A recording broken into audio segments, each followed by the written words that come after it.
Good morning, friends. Welcome to soon to be called Dream Big Today. At this moment, you can still find it under Elizabeth Sharon Bible Study, but on September 1st, it's changing to officially Dream Big Today. And so anyway, welcome you. I'm Debbie, and we have just had a great reading so far this year. This is day 227. If you're keeping track to see how many days that you have been in now successfully in consecutive days. If that's not the case, don't worry about that. Just the great thing about our Bible is you can jump in at any time and pick up and move on with us. Don't feel like you got to go back to January 1st and start reading everything and let me pick up my Bible and read that much to get to before you come back tomorrow. No, you can jump in at any time. So I would like to encourage you to put your prayer request in the message box, and oh man, put those praise reports, because he's doing miracles every day, and we want to see what he's doing for you, so we can share and encourage others. There's nothing too small, and there's never anything too big that our God can take care of. It's in his time. And some of those prayers are not yet. And some of them is, I have something better for you. And so never get discouraged. Just stay on your knees. Be like James. Remember reading that well, and maybe I think it was in the reading last year when we were in James, but he prayed so much, he was on his knees so much that they called him camel knees. And so I think that's pretty cool. So like this page and subscribe to it on YouTube too. It's always fun to just get all of our family together every morning at 8:30, and you are our family because you're with us today. So as we get ready to get started, let's just have a really quick prayer before we start. Jesus, today, as we get ready to get into the word, Lord, give us eyes to see, give us ears to hear, give us hearts to receive, Lord, that your reading today and each and every day, lives will be changed. Amen. Okay. So let's get started. This is really good. I can't even hardly wait to share with you. And I'm seeing somebody on there, and I can't see who it is. So anyway, happy to be able to see my mom today. Praise be to the Lord. Okay, it's always great to see your mom. I have to see pictures of my mom. So if you get to see your mom, that's awesome. Okay, Nehemiah 22 through 10:39. Now in Nehemiah 9 today, we're finishing the prayer that the Levites started yesterday. And it's been a great one. It's an overview of God's grace and discipline to the Israelites. See, as we go on in there today, and again, this is chapter 9. This is talking about that cycle of the Israel's relationship with God. You know, it's been a bumpy road, and probably pretty much like a lot of our relationships, we have highs and lows. You don't expect for people to be that way with God, but you know what? I have my own highs and lows. There's sometimes that I forget that God is in control, and I try to jump in there and control, because you know what? I feel like I have so much learning, wisdom, and experience that, man, I ought to be able to fix everything that needs fixed. Well, you know, sometimes God says, Debbie, be silent. Sometimes God says, no, you step back. You're not the Debbie Holy Spirit. You're just Debbie. and let me take care of the details. And let me tell you, that is so much better. So as we look at this, this is a reminder of how God has worked with them and all of these people with God's promises. It's talking about how he's just blessed them. Just, you made their descendants as numerous as the stars in the sky and brought them into the land you had promised their ancestors. They took possession of the land. You subdued the whole nations before them. It goes on and on about all the great things. And then in the end of verse 25, it says, so they ate until they were full and grew fat and enjoyed themselves in all your blessings.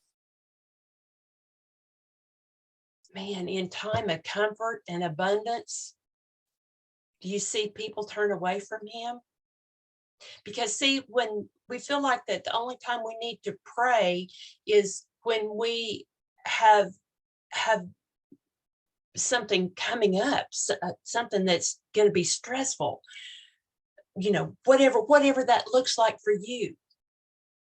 But we should be praying every day and just be in praising him for what he's doing in our world. Don't let that comfortable lifestyle cause you to forget to get on your knees. After that, after they were so full, it says, and I went through my Bible and I wrote, or I circled the buts. Sometimes those buts you need to pay attention to that. Verse 26, but despite all of this, they were disobedient and rebelled against you. And then the result in verse 27, so you handed them over to the enemies. And then, but in their time of trouble, see, that's where they started crying out, is they're in trouble. Just like, God's children, our children, they're all good until they're not. And then, man, we're crying and we want mama or we want dad to come pull us out of what mess we've gotten ourselves into.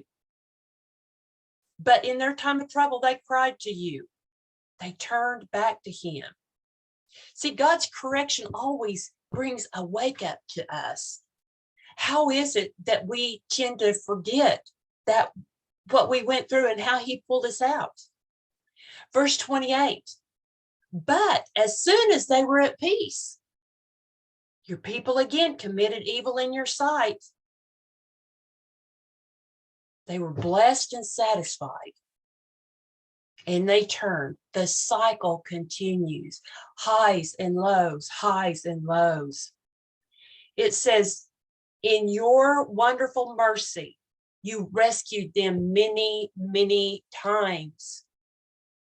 Because he loves them so much. He loves us so much that we can make the same mistakes over and over and over. But when we have that repentant heart, he says, yes, come back to me.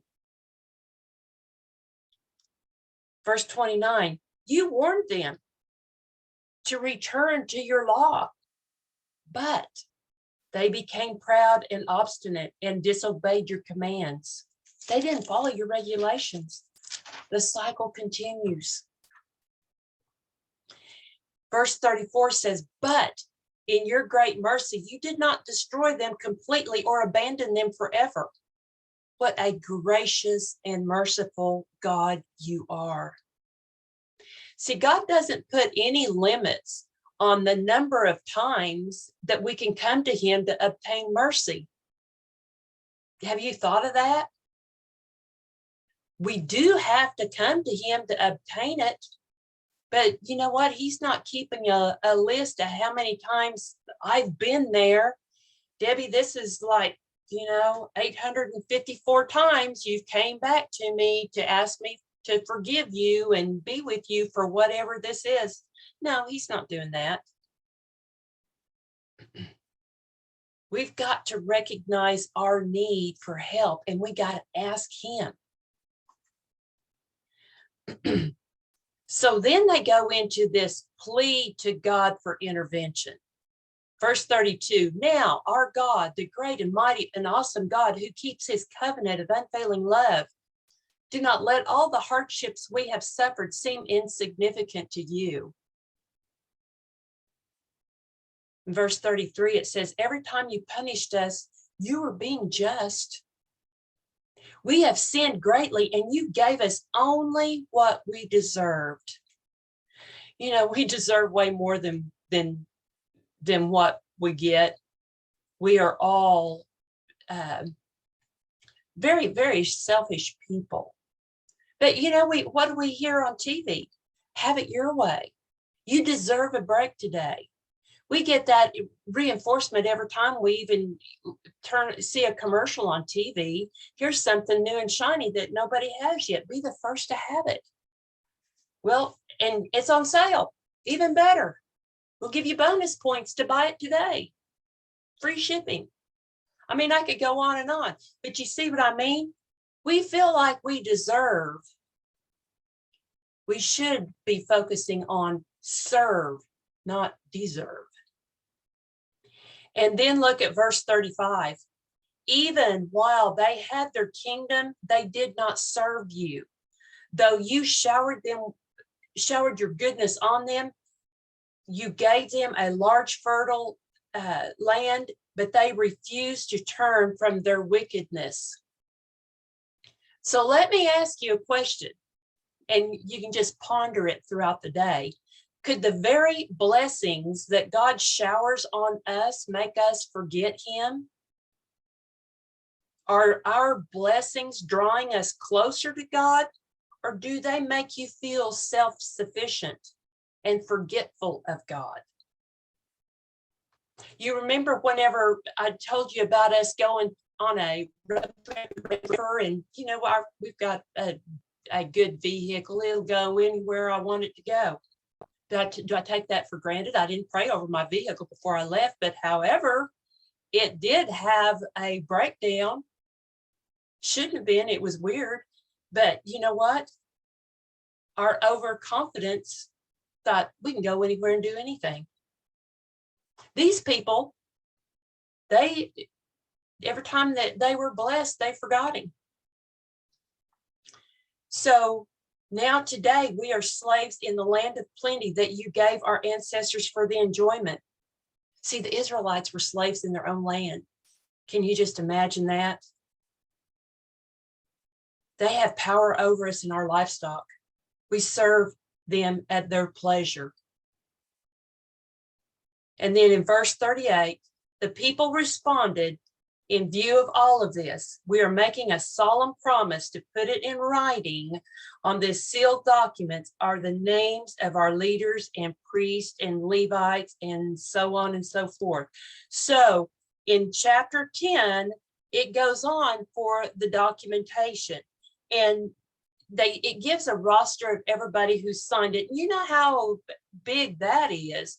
Whenever you sign something that you understand, and here is everything written out, you're more likely to keep it. And furthermore, you know that you signed it. So why would you sign something if you intended to break it? I mean, it's proof. Okay, so as we get on to, I'm jumping over everybody's names, although they're really cool names, and I could just imagine, you know, Lori and I, one of these days we'll get together and we'll do a rap on and just only say these names, Lori. How about that? We'll have Elizabeth sing and Michelle sing while we do rap. How's that? Okay, so silliness aside, let's go to verse 30. Here's part of their, well, I say part, here's what they promised. We promised not to let our daughters marry the pagan people of the land, not let our sons marry their daughters. That was number one. Number two, we also promised that if the people of the land should bring any merchandise or grain to be sold on the Sabbath day or on any other holy day, we won't buy it. So they're going to keep the Sabbath holy. The third thing, every seventh year, we'll let our land rest and cancel all debts. Hope they remember that. Number 4, in addition, we promise to obey the command to pay the annual temple tax. And then the 5th one comes in, let's see, 5th is in 34. It says, we have cast sacred lots to determine the families of the priests and Levites, the people who should bring the wood to God's temple to be burned on the altar of the Lord our God, as it is written in the law. And then the 6th thing, you drop on down to end of verse 37. It says, and we promise to bring the Levites a tenth of everything our land produces. They promise to tithe. So let me see what I've got. Oh, the New Testament speaks with great clarity on the principle of giving, that giving should be regular, planned, proportional, and private. See, we don't give so everybody can see what we're giving. Do it in private. That's 1 Corinthians 16, 1 through 4. It must be generous. And listen to this, it must be freely given and with a cheerful heart. You can look at that in 2 Corinthians 9. And at the end of verse 39, it says, we promise together not to neglect the temple of our God. So today, let's not forget to go to the temple. Now we read that we are the temple, and that's true. We should take care of the temple of God, because that's what we are. We're shining his light. We are caring for this so we can continue God's mission. But we also want to go to the 4 walls type building so we can worship corporately. We can praise together and be in a sea of people hearing those beautiful songs being sung to our God. So if you need to, put your mask on and go. Whatever it takes, go and get back into church. Now then, we're in 1 Corinthians 9:19. I'm looking at my time. Okay, I'm going to have to hurry because I got a lot of good things to talk about. So 1 Corinthians 9:19, Paul, he's a free man with no master. What's all that mean? What does that mean? Paul was free to do what he wanted. And he's not in Corinthian yet. This is still in this letter. But bringing people to Jesus was more important to him than using his freedom selfishly. See, they probably were pretty legalistic. And if you didn't do what they thought you should do, then they were probably pretty bold and blunt. And well, who's going to follow or even ask about Jesus from somebody that is super critical on how you're acting in the beginning or your views? So I heard a great guy say this morning, and so I had to write it down so I could share it with you. We do not have the right to give up our freedom that was purchased by Christ, but we have the freedom to give up our rights for the sake of winning the lost. So Paul says, when I was with the Jews, I lived like a Jew. When I was with the Gentiles who do not follow the Jewish law, he was like them. But I don't ignore the law of God. I obey the law of Christ. When I'm with those who are weak, I share their weaknesses. For I want to bring the weak to Christ. Yes. Here's the statement I want you to remember. I try to find common ground with everyone, doing everything I can to save some. I do everything to spread the good news and share its blessings. So, it's so important to build a relationship with somebody. We don't want to go in and just blast somebody saying, oh my goodness, you're going to be heading to hell by the end of the day if you keep doing what you're doing. Well, let's find some commonality with them. Let's understand, let's see what it's like to walk in their shoes, and just give them encouragement, build trust with somebody in the hopes of shining the light of Jesus in their life. See, there's all kinds of people that have just aggravated me. In fact, this last weekend, I had a little bit of aggravation myself, and I had a lot of really great things that I could say had come back that I could have just texted back really fast. But you know what? I had this gut feeling, which was a Holy Spirit check that says, no, silent, be still, don't say anything. And you know what?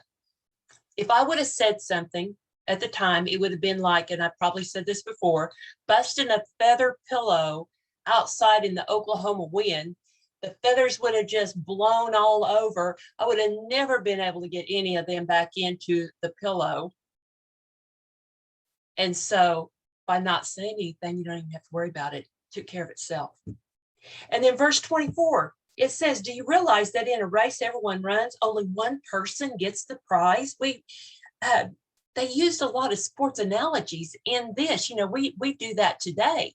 But back then, they really liked their entertainment, their sports. I don't know if you've seen Coliseum on the History Channel, but it's showing how unbelievable and bloody and gory the sports was of those days.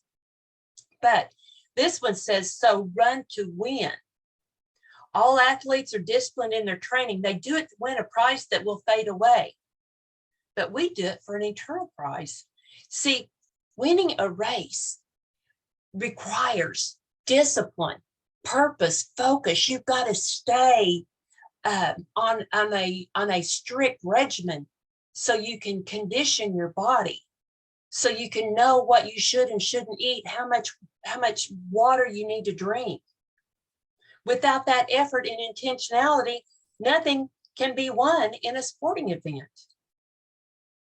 Now, what do we do as Christians in our purpose? Our disciplines are prayer, are being in a good study group like we're doing now, but it's always nice to do them face to face. So include that to what you're doing today. And worship and praise and go to church. And that is going to equip us to run with vigor and stamina. And so Paul in chapter 10 starts by saying, I don't want you to forget, dear brothers and sisters, about our ancestors in the wilderness a long time ago. See, we've just been reading about what the Levites were talking about in Nehemiah. We've got to remember our history, because so many things, we come from imperfect people.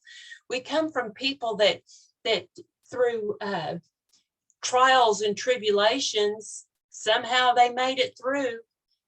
And you know what? We can see how they lived to improve and lean on God like we were supposed to, like they were supposed to. Paul wrote about the need to finish what God has set before us and how dangerous it is to refuse to give up something that gets in the way of finishing. What's in the way of you today? He uses Israel's experience in the Exodus from Egypt to illustrate this principle. He says in verse 6, these things happened as a warning to us so that we would not crave evil things as they did or worship idols as some of them did. What's your idol today? We talk about it. It doesn't have to be what do I want to say? A something setting on your shelf or your table. Maybe your idol is sports. Maybe your idol is your job. We need to go back and see what happened with people whenever that was their idol. How did that work out for them in the end? They were probably stressed and sick and lost all contact with family, and definitely didn't pursue the mission God had for them. And it says in 8, we must not engage in sexual immorality, as some did, causing 23,000 of them to die in one day. What does that tell you? We've got diseases rolling out our ears today because of that very thing. It's not new. There's nothing new under the sun. And then it says, nor should we put Christ to the test, as some of them did and died from snake bites. Don't grumble. Don't grumble. Today is Monday. Well, let's call this No Grumble Monday. Can you do that all day? Don't be negative. Let's be encouraging all day long. Nothing, no grumbling. In verse 11, it says, these things happened to them as examples for us. They were written down to warn us. Don't get rid of history. You need to know what happened in the past so you can avoid that in the future. That is letting you avoid those landmines that somebody else has stepped on. But if we know what to expect, we can avoid them. Okay, so verse 12 and 13, this is really good. If you think you are standing strong, be careful not to fall. Verse 13, the temptations in your life are no different than what others experience. And God is faithful. He will not allow the temptation to be more than you can stand. When you are tempted, he will show you a way that you can endure. Now, I've heard this be recited in a different wording. Now, you notice this says the temptations in your life are no different than the past. You see that it says God is faithful, and you see he will not allow the temptation. Well, God does not tempt. He might test, but as far as temptations, he doesn't do that. Now, he's with you. Just think of Job. Whenever Satan got permission from God to tempt Job, and there was a limit to it. Now, for us, whenever you get going down that road and you see something that's tempting you for whatever you were trying to avoid, stop and think before you get close, because God's giving you a way out. There is a corner right before you get to that temptation that you can turn and go the other direction. There is a garbage disposal in your kitchen that you can dump that food in and throw it away before you eat it. There you can pour that, whatever that is in that bottle that you hid in the closet, you can pour that down the drain. You can get rid of it before you're tempted to partake in that. I wrote this down. I don't know who said this, but it was good. Temptation works like rocks in a harbor. When the tide is low, everyone sees the danger and avoids it. But Satan's strategy in temptation is to raise the tide, cover over the dangers of temptation. Then he likes to crash you upon the covered rocks. Psalms 34, man, I wanted to get to that really, but I'm not going to be able to. Read this today. Psalms 34 is a near perfect alphabetic acrostic psalm. And I had looked up online and I printed off a whole bunch of stuff on this. And this is deep because let me read what it says about it. Let's see. Okay, what this means is that each verse line begins with successive letters of the Hebrew alphabet. Once again, we find a psalm where the large part of its creativity and beauty is hidden behind translation. So this is cool. Meditate on this. there's going to be so many things in there that's going to pop out to you. One man said, let's see, one of the verses here, thank God for the starlight, and he will give you moonlight. Thank him for moonlight, and he will give you sunlight. Thank him for the sunlight, and by he will take you where he himself is the light. Because you know what? You can't outgive God. And so as this goes on, it says, I will praise the Lord at all times. I will constantly speak his praises. I will boast only in the Lord. Come and let us tell the Lord's greatness. I prayed to the Lord and he answered me. See, this is David. This is David at the time he pretended to be insane, as you see at the top of the reading. In my desperation, I prayed and he listened. He saved me from my troubles. I underlined troubles. For the angel of the Lord is a guard. He surrounds and defends. Verse 8, taste and see that the Lord is good. Oh, the joys of those who take refuge in him. Fear the Lord, you and his godly people, and for all those fear him will have all they need. Let me stop on that because I have to read this. I promise I'm going to wrap it up really quick.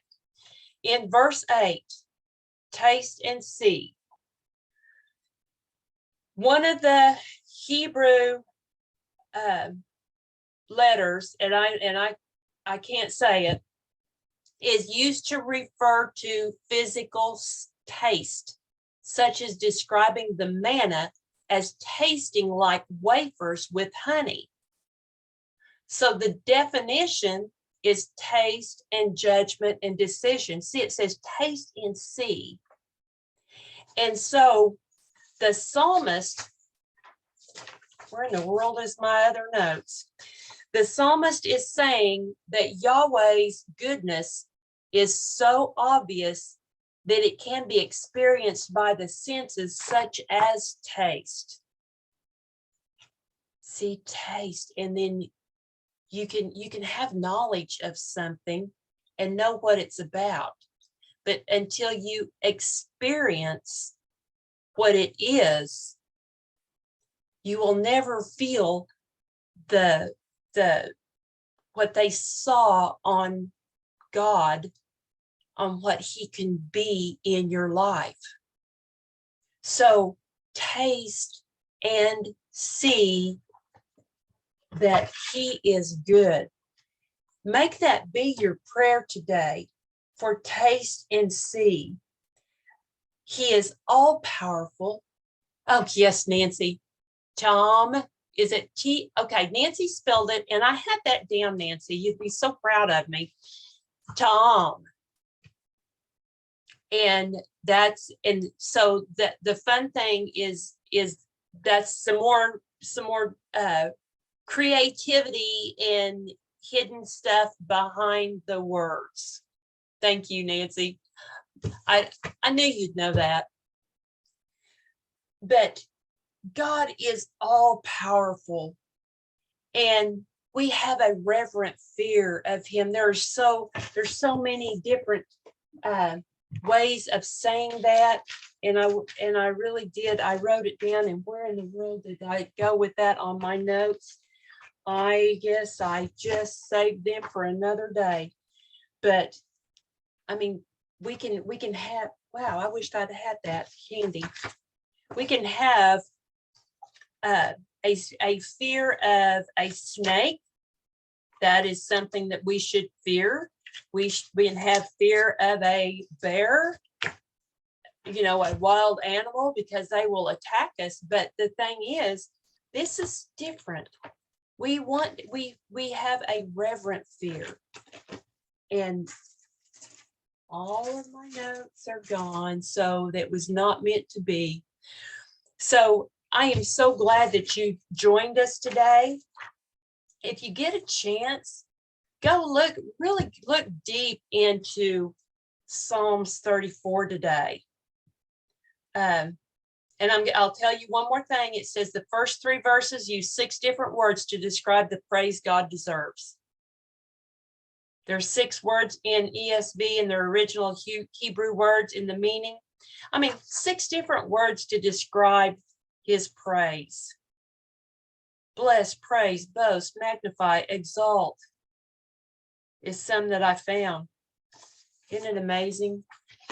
Whenever we start studying, we can things just keep popping up and popping up each and every time. And so I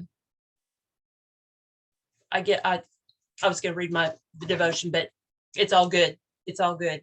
So I love you. I hope that you have a absolutely wonderful, wonderful, magnificent Monday. And it's a great one for me. Just pray that whatever temptation that you're facing today, no, that's not, God is not tempting you, but start looking for that way out. Be faithful. God is faithful to you. He's walking with you through everything because he already knew what your day was going to look like. So go walk with God today, and I will see you Wednesday. Elizabeth's going to be back tomorrow. And so if everything, God willing, I'll get to be on with her Wednesday morning. So you have a great day, and I love you, and we'll see you then. Bye-bye.